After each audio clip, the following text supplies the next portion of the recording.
Bonjour à tous. Il existe deux moyens de transmettre ses biens à ses enfants. Le premier, la donation, c'est-à-dire qu'on transmet de son vivant, on aliène le bien, c'est-à-dire qu'on ne pourra plus en disposer sans l'accord de celui à qui on l'a donné. Le deuxième moyen, c'est le testament. Aujourd'hui, je ne vous parle que de la donation. La donation la plus pratiquée est souvent la donation en nue propriété aux enfants. Le principe de la donation en nue propriété, c'est que le donateur conserve l'usufruit du bien. Conserver l'usufruit du bien, ça a pour vertu pour le donateur de pouvoir conserver et l'usage du bien et les fruits, donc l'usus et le fructus, l'usage, c'est-à-dire la possibilité d'habiter le bien, par exemple, si c'est une maison, mais les fruits, c'est aussi la possibilité de le louer pendant toute sa vie, jusqu'à son décès. L'avantage de cette donation, c'est qu'on a transmis le bien de son vivant et on l'a transmis pour la valeur de la nue propriété. C'est-à-dire qu'en général, on estime le bien en pleine propriété. L'usufruit conservé par le donateur a une valeur, qui est une valeur purement fiscale, selon un barème qui est déterminé par l'administration fiscale. Et pour prendre un exemple, entre 51 et 61, non, l'usufruit vaut 50% de la valeur du bien. Ce qui fait que si on le rapporte à la pleine propriété, eh bien, on a une valeur d'immeuble qui vaut 200 000, un usufruit qui est conservé qui vaut 50%, c'est-à-dire 100 000 euros, eh bien, la valeur donnée n'est que la nue propriété, c'est-à-dire la pleine propriété moins la valeur de l'usufruit, 200 000 moins 100 000, et on a donné le bien pour une valeur donc de 100 000 euros. En précisant que l'usufruit, lorsqu'il s'éteint, c'est-à-dire qu'il s'éteint en général au jour du décès du donateur, ou des deux donateurs si ça a été donné par un couple, et si on a prévu ce qu'on appelle la réversion d'usufruit, il s'éteint sans qu'il n'y ait aucun droit à payer. En d'autres termes, le bien qui valait 200 000 euros aura été transmis sur une assiette fiscale de 100 000 euros, d'où la plupart du temps une économie fiscale réalisée de manière relativement significative.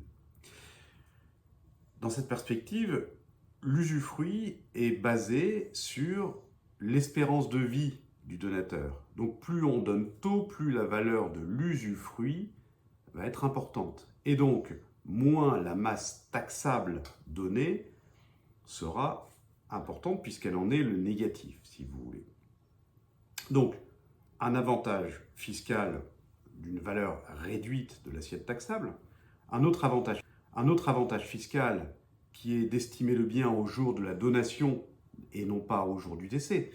Alors, c'est un avantage fiscal dans la mesure où la valeur augmente. C'est-à-dire que si on reprend toujours mon exemple d'un immeuble qui valait 200 000 euros, s'il vaut 400 000 euros au jour du décès, eh bien, il ne sera pas réévalué par l'administration fiscale. Donc les droits auront été perçus une fois pour toutes sur une valeur de 200 000 moins la valeur de l'usufruit 100 000 pour un bien transmis au jour du décès qui, lui, vaudra 400 000.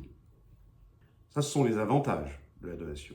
Il y a aussi des inconvénients. L'inconvénient, c'est que on aliène une fois pour toutes le bien. C'est-à-dire que si jamais le donateur veut revendre le bien, il aura d'abord l'obligation de demander l'accord du nu propriétaire, de celui à qui il a donné, premièrement.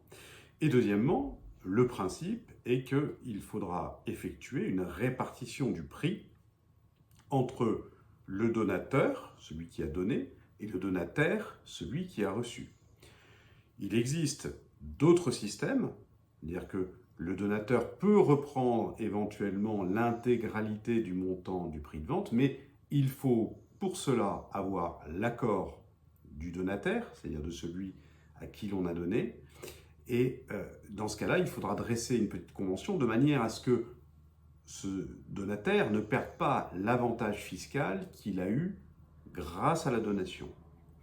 C'est un acte qui s'appelle une convention de quasi-usufruit, un acte barbare pour désigner une idée simple, c'est-à-dire que le donateur reprend l'intégralité du montant du prix de vente.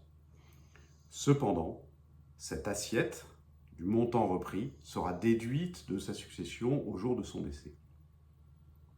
Je vous ai parlé aujourd'hui de la donation simple pour vous parler du démembrement de propriété, c'est-à-dire de la donation de la nue propriété qui est l'usage et qui est la donation qui est communément réalisée. Je vous parlerai dans un prochain tuto des différentes manières de donner et des conventions que l'on peut insérer dans un acte de donation. Merci de m'avoir suivi et à très bientôt.